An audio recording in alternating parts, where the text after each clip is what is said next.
प्रभु यीशु मसीह के नाम में एक बार फिर से आप सबको जय मसीह की।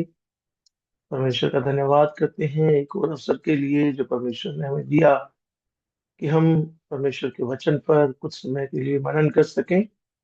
हम परमेश्वर की सामर्थ नाम के इस विषय पर मनन कर रहे हैं जिसे हम अलग अलग दृष्टिकोणों से अलग अलग एंगल से देख रहे हैं। हमने सबसे पहले देखा था कि सृष्टि के ऊपर प्रभु यीशु मसीह का अधिकार है और वो आंधी और तूफान को अपने एक शब्द के द्वारा शांत कर सकता है। फिर हमने देखा कि हमारे जीवन के अभाव और कमियों के ऊपर भी प्रभु यीशु मसीह का अधिकार है और वो हमारी जरूरत को, हमारी कमी को, हमारे अभाव को पूरा कर सकता है। उसके बाद हमने देखा कि प्रभु यीशु मसीह का हमारे शत्रुओं पर भी अधिकार है। वो हमारे शत्रुओं को हमारे अधीन कर सकता है और प्रभु यीशु मसीह शत्रुओं पर पूरा अधिकार रखता है। उसके बाद हमने देखा कि प्रभु यीशु मसीह का शारीरिक कमजोरी के ऊपर भी अधिकार है। कैसे उसने जन्म से अंधे व्यक्ति को अपने वचन के द्वारा, अपने शब्दों के द्वारा और उसके विश्वास के द्वारा चंगा किया। फिर हमने ये भी देखा कि प्रभु यीशु मसीह का, परमेश्वर का दुष्ट आत्माओं पर भी अधिकार है। कैसे उसके कहने भर से दुष्ट आत्माएं निकल जाती हैं और कैसे उस व्यक्ति के अंदर से दुष्ट आत्मा केवल यीशु के शब्द को सुनकर निकल गई। आज हम जिस टॉपिक के ऊपर मनन करने वाले हैं वो है जीवन और मृत्यु पर परमेश्वर का अधिकार। कैसे परमेश्वर जीवन और मृत्यु के ऊपर भी अधिकार रखता है। दुनिया में इंसान हर चीज पर काबू पा सकता है लेकिन मृत्यु पर किसी का बस नहीं चलता। पर बाइबल हमें बताती है कि हमारे लिए, हमारे परमेश्वर के लिए मृत्यु आखिरी मंजिल नहीं है। वो मृत्यु की दीवार को भी तोड़ सकता है। आज हम इसे दो घटनाओं से देखने वाले हैं। पहली, जब प्रभु यीशु मसीह के जो करीबी मित्र थे, मरियम, मार्था और लाजर, उनमें से लाजर की मृत्यु हो जाती है और कैसे प्रभु यीशु मसीह उसे फिर से मुर्दों में से जीवित करता है। दूसरा, इस विषय को हम लोग प्रभु यीशु मसीह की अपनी मृत्यु और उसके पुनरुत्थान के रूप में भी हम लोग इस टॉपिक को देखने वाले हैं, इस पर मनन करने वाले हैं। और हम लोग, आप जानते हैं कि हम अभी गुड फ्राइडे और ईस्टर की तरफ भी बढ़ रहे हैं, तो एक अच्छा विषय है जिस पर हम लोग आज मनन कर सकते हैं। तो जब हम लोग लाजर की उस घटना को देखते हैं तो उनमें से कुछ बातों पर हम लोग डिस्कस करेंगे। हम लोग देखते हैं कि प्रभु यीशु मसीह को जब पता लगा कि लाजर की मृत्यु हो चुकी है तो यीशु मसीह जानबूझकर जहां पर था वहीं पर ठहर गया और 4 दिन के बाद प्रभु यीशु मसीह उस स्थान पर जाता है जहां पर मरियम और मार्था है और लाजर की मृत्यु हो चुकी है। तो सबसे पहली बात, जब प्रभु यीशु मसीह उस कब्र के सामने है तो प्रभु यीशु मसीह वहां पर क्या करते हैं, प्रभु यीशु मसीह क्या वहां पर कहते हैं, क्या करते हैं, उसके ऊपर हम लोग सबसे पहले मनन करने वाले हैं। तो सबसे पहली बात, परमेश्वर का आदेश, और परमेश्वर के आदेश भर से लाजर जी उठता है। लाजर मर चुका था और उसे कब्र में रखे 4 दिन हो गए थे। लोगों को लगा कि अब सब कुछ खत्म हो गया, क्योंकि दुनिया यही कहती है मृत्यु के बाद कुछ नहीं। मृत्यु लोगों के लिए एक पूर्ण समाप्ति है। लेकिन जब यीशु वहां पर होता है, जब यीशु वहां पर आ जाता है, चाहे लाजर को मरे हुए 4 दिन भी हो गए थे तो भी यीशु को चमत्कार करने के लिए, आश्चर्य कर्म करने के लिए किसी दवा या किसी वस्तु की जरूरत नहीं पड़ती। उसके शब्दों में ही, उसके वचन में ही जान है। उसने मृत्यु को आदेश दिया और मृत्यु को उसे रास्ता देना पड़ा। जब यीशु का शब्द आया, जब यीशु की आवाज आई, तो मृत्यु ने जीवन के लिए रास्ता छोड़ दिया, एक मार्ग बना दिया। यूहन्ना 11 अध्याय उसके 43 और 44 पद में इस प्रकार से लिखा है, यह कहकर उसने बड़े शब्द से पुकारा, हे लाजर निकला। जो मर गया था वो कफन से हाथ पांव बंधे हुए निकल आया। जैसे एक सोए हुए बच्चे को उसके पिता आवाज देकर जगा देते हैं, वैसे ही यीशु के लिए मृत्यु एक बस नींद की तरह है। उसने बस आवाज दी और लाजर उस नींद में से जग गया। तो पहली बात, यीशु मसीह का मृत्यु और जीवन के ऊपर अधिकार है। और वो अधिकार कैसे जताता है, वो कैसे अधिकार को काम में लाता है। यीशु मसीह केवल एक शब्द कहता है, परमेश्वर की आवाज ही काफी है, उसका एक शब्द मात्र ही काफी है। और 4 दिन से मुर्दा लाजर कब्र में से बाहर निकल आता है।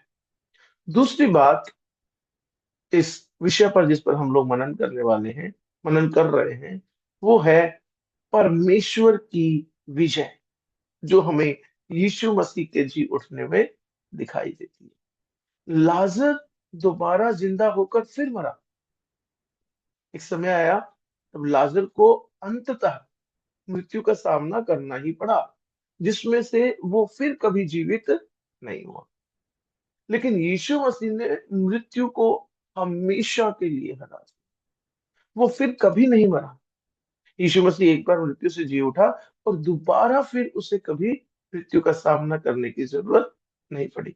परमेश्वर की सबसे बड़ी सामर्थ तब दिखी जब उसने यीशु को मरे हुओं में से जिलाया। इससे यह साबित हो गया, यह प्रमाणित हो गया कि पाप और मृत्यु अब हमें डरा नहीं सकती। इफिसियों की पत्री पहला अध्याय उसके 19 और 20 पद में लिखा है, उसकी सामर्थ हम में जो विश्वास करते हैं कितनी महान है। उसकी शक्ति के प्रभाव के उस कार्य के अनुसार जो उसने मसीह में किया, कि उसको मरे हुओं में से जिलाकर स्वर्गीय स्थानों में अपनी दाहिनी ओर बैठाया। उसने यीशु मसीह को मरे हुओं में से जिलाया, और न केवल जिलाया बल्कि स्वर्गीय स्थानों में अपनी दाहिनी ओर बिठाया। वो कहते हैं उसकी वही सामर्थ हमारे अंदर, हम जो विश्वास करते हैं, इतनी महान है, इतनी बड़ी है, कि उसकी शक्ति के प्रभाव के उस कार्य के अनुसार हमारे अंदर कौन सी सामर्थ काम करती है। जिस सामर्थ ने, जिस शक्ति ने यीशु मसीह को मृत्यु में से जिलाया। सोचिए, जेल की एक कोठरी है जिसका दरवाजा कभी नहीं खुलता। दुनिया के लिए मृत्यु एक ऐसी काल कोठरी है जिसमें जाने के बाद पीछे से दरवाजा बंद हो जाता है और दरवाजा फिर कभी नहीं खुलता। लेकिन यीशु उस कोठरी में गए, मृत्यु को हराया और दरवाजा हमेशा के लिए तोड़ दिया। अब जो भी उस पर विश्वास करता है, अब वो उस आजादी का हिस्सा बन जाते हैं। यानी कि वो मृत्यु के द्वारा उसमें प्रवेश तो करता है, लेकिन वो उसमें बना नहीं रहता, क्योंकि एक समय है जब पुनरुत्थान होगा। एक समय है जब जिस शक्ति ने यीशु मसीह को मुर्दों में से जिलाया, वही शक्ति हमें भी अनंत जीवन के लिए फिर से जिलाएगी, और हम भी स्वर्गीय स्थानों में बैठाए जाएंगे। तो सबसे पहले हमने देखा परमेश्वर का मृत्यु और जीवन पर अधिकार है। वो कैसे अधिकार पूरा होता है, वो कैसे अधिकार काम करता है, कि वो एक शब्द बोलता है, वो एक आवाज लगाता है और मृत्यु को जीवन के लिए रास्ता बनाना पड़ता है। जैसे लाजर के लिए मृत्यु ने रास्ता बना दिया और लाजर जीवित बाहर आया। दूसरा, वो अधिकार परमेश्वर की विजय में जो उसने मृत्यु पर हासिल किया दर्शाता है, जब उसने यीशु मसीह को मुर्दों में से जी लाया। तीसरी बात, वो अधिकार जो परमेश्वर का मृत्यु और जीवन पर है, वो हमें क्या प्रदान करता है, वो हमें एक आशा प्रदान करता है। वो हमारे लिए एक आशा लेकर आता है। और वो आशा क्या है? डर से आजादी हमें मिल जाती है। अब परमेश्वर मृत्यु को हरा सकता है, तो इसका मतलब है कि वो आपके जीवन की हर मुश्किल को भी ठीक कर सकता है। यानी कि मृत्यु तो सबसे बड़ा शत्रु है। यदि उस शत्रु को परमेश्वर ने हरा दिया, तो हमारे जीवन की हर एक परिस्थिति को भी वो ठीक कर सकता है। एक विश्वासी होने के नाते अब आपको मृत्यु से डरने की जरूरत नहीं है। जिस परमेश्वर ने यीशु को मृत्यु में से जिलाया, वही आपको एक नया जीवन देता है।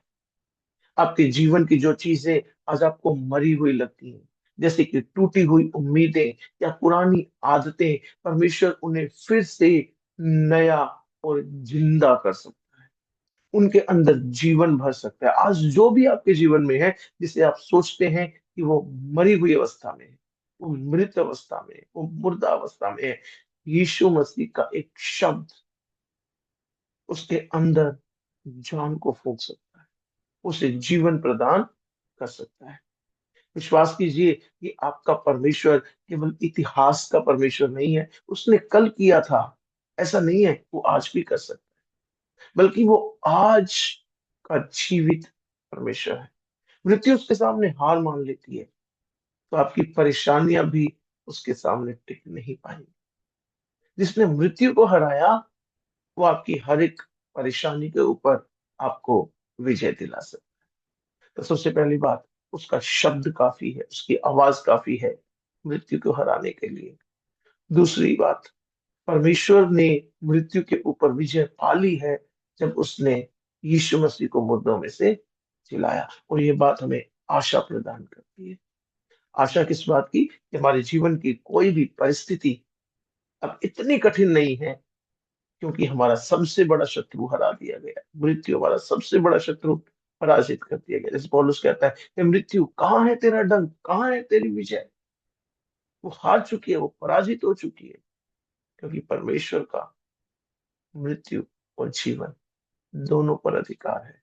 वो मृत्यु को हराता है और जीवन प्रदान करता है। आइए हम इसी आशा में, इसी परमेश्वर के साथ इसी संबंध में हम बने रहें, और हम ये विश्वास करते रहें कि मृत्यु का हमारे ऊपर अधिकार नहीं। उसने हमें जीवन दिया है, और उसने हमारे लिए मृत्यु को हरा दिया है।